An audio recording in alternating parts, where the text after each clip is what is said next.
네, 오늘 여러분과 함께 살펴볼 자료는요. 캐릭터 애니메이션 압축에 관한 아주 흥미로운 AI 연구입니다. 네. 도쿄대학교 석사과정 학생이 발표한 건데요. 주파수 적응형 풀이의 특징망을 이용한 뉴럴 모션 압축. 좀 길죠? 네, 좀 길긴 하네요. 게임이나 영화 속 캐릭터 움직임 있잖아요. 이걸 훨씬 적은 용량으로 어떻게 저장할 수 있을까 하는 그 방법에 대한 겁니다. 네, 맞습니다. 우리가 보는 그 게임 캐릭터들 자연스럽게 움직이는 것 같지만 사실 그 뒤에는 어마어마한 데이터가 숨어 있거든요. 그렇죠. 용량 문제가 있겠네요. 네, 저장 공간은 한정되어 있는데 이 방대한 데이터를 어떻게 하면 효과적으로 줄이면서도 또 눈으로 보는 품질은 그대로 유지할 수 있을까? 이게 핵심 질문이죠. 예전에는 그럼 어떻게 했나요? 예전에는 정교하게 설계된 알고리즘 같은 걸 썼는데 이제는 AI, 그중에서도 인공신경망이 새로운 해법으로 떠오르고 있는 겁니다. 이게 여러분 기기에서 더 풍부한 경험을 가능하게 할 열쇠가 될 수도 있어요. 오, 기대되는데요. 그럼 그 기본 아이디어부터 좀 설명해 주시죠. 네, 기본 아이디어는 이렇습니다. 그 신경망을 학습시키는 거예요. 특정 시간, T라고 하죠. 이걸 입력하면 그 시간에 해당하는 캐릭터 포즈, 그러니까 관절 위치나 회전값 같은 거요. 아, 시간을 알려주면 동작을 딱 알려준다. 그렇죠. 그걸 예측하도록 만드는 거죠. 오, 뭔가 AI 안무가 같은 느낌인데요. 시간만 딱 입력하면 동작을 척척. 비유하자면 그렇죠. 그런데 여기서 약간 문제가 생겨요. 문제요? 어떤 거죠? 시간이라는 건 그냥 1차원 정보잖아요. 쭉 흘러가는. 근데 캐릭터 움직임, 특히 춤추는 동작 같은 걸 생각해 보시면 굉장히 복잡하고 또 주기적이기도 하고, 고차원 데이터란 말이죠. 아, 그렇죠. 시간 하나만 가지고 그 복잡한 충동작을 다 표현하기는 어렵겠네요. 맞습니다. 그래서 단순한 시간 정보만으로는 이걸 예측하기가 좀 어렵다는 거죠. 자, 여기서부터가 이제 흥미로운 지점이겠군요. 바로 그 지점을 해결하려고 뉴럴 임플리시 표현이랑 풀이의 특징이라는 개념을 쓰는 겁니다. 뉴럴 임플리시 표현이요? 좀 어려운데요. 쉽게 말하면요. 모든 프레임 정보를 다 저장하는 대신에요.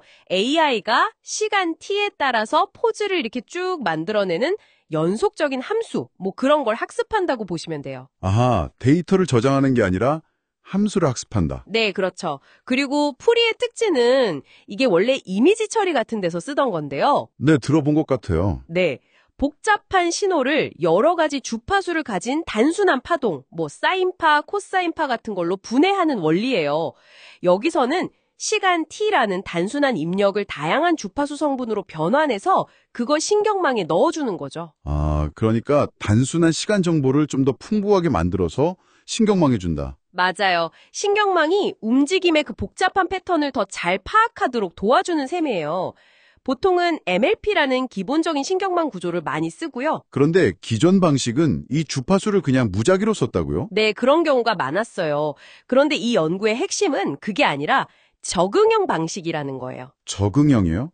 네, 모든 주파수 성분이 다 중요한 건 아닐 수 있잖아요. 인간 움직임은 보통 주기성을 가지니까 그 움직임을 표현하는데 가장 중요하고 핵심적인 주파수만 딱 골라서 쓰자는 거죠. 훨씬 효율적이지 않을까요? 오, 그럴듯하네요. 필요한 것만 골라 쓴다. 그럼 그 핵심 주파수는 어떻게 찾나요? 네, 바로 그 찾아내는 과정이 이 연구의 핵심 혁신입니다. 이게 재밌어요. 네네. 처음에는요, 풀이의 특식 없이 그냥 신경망을 먼저 학습시켜요. 일단 한번 시켜보고. 네, 그러고 나서 실제 움직임이랑 신경망 예측값 사이에 오차가 얼마나 나는지 그걸 계산해요. 잔차라고 하죠. 아, 오차? 네, 이 오차, 즉 잔차에다가 이산 코사인 변환, DCT라는 수학적인 도구를 적용합니다. DCT요? 그거 어디서 들어봤는데? 아, JPG 이미지 압축. 오, 맞아요. 바로 그거예요. 그 DCT가 신호에서 중요한 주파수 성분을 찾아내는데 아주 유용한 기술이거든요. 이걸 그 오차 신호에 적용해서 가장 두드러지는, 즉 가장 중요한 주파수를 찾아내는 거죠. 아하, 오차 속에 숨어있는 중요한 리듬을 찾아내는 거군요. 그렇죠. 그렇게 찾아낸 주파수를 풀이의 특징에 추가하고 그걸로 다시 신경망을 학습시키고 이 과정을 목표한 품질에 도달할 때까지 반복하는 겁니다. 와, 정말 영리한 방법인데요. 그럼 결과는 어땠어요? 효과가 있었나요? 연구진이 CMU 모션 캡처 데이터베이스에 있는 116개 동작 시퀀스로 테스트를 해봤는데요. 네. SVD 같은 기존 압축 방식이나 아니면 그냥 단순하게 1, 2, 3 이런 정수를 주파수로 사용한 방식하고 비교를 했어요. 비교 대상들이랑요? 네, 결과적으로 이 적응형 방식이 같은 압축률 조건에서 원본과의 오차, 즉 재구정 오류가 가장 작았습니다. 오, 그럼 더 적은 용량으로도 원본 움직임을 더 정확하게 복원했다는 거네요. 그렇죠. 그 의미입니다. 물론 한계도 있었어요. 예를 들어 발 움직임처럼 아주 불규칙하고 노이즈가 많은 데이터에서는 약간 성능이 떨어지는 모습도 보였습니다. 완벽하진 않지만 그래도 상당히 효율적인 방법이라는 건 분명하네요. 네, 여기서 중요하게 봐야 할 점은요. AI가 데이터의 본질적인 특성, 그러니까 여기서는 움직임의 핵심 주파수 혹은 리듬이라고 할 수 있겠죠. 이걸 스스로 학습해서 효율적인 표현 방법을 찾아낼 수 있다는 가능성을 보여줬다는 거예요. 그 가능성이 중요한 거군요. 네, 이게 왜 여러분께 중요하냐면 결국 앞으로 게임이나 가상현실 같은 데서 훨씬 더 풍부하고 사실적인 애니메이션을 저장 공간 걱정 없이 즐길 수 있는 그런 미래로 이어질 수 있기 때문이죠. 네, 오늘 살펴본 이 뉴럴 모션 압축 기술 정말 흥미로웠습니다.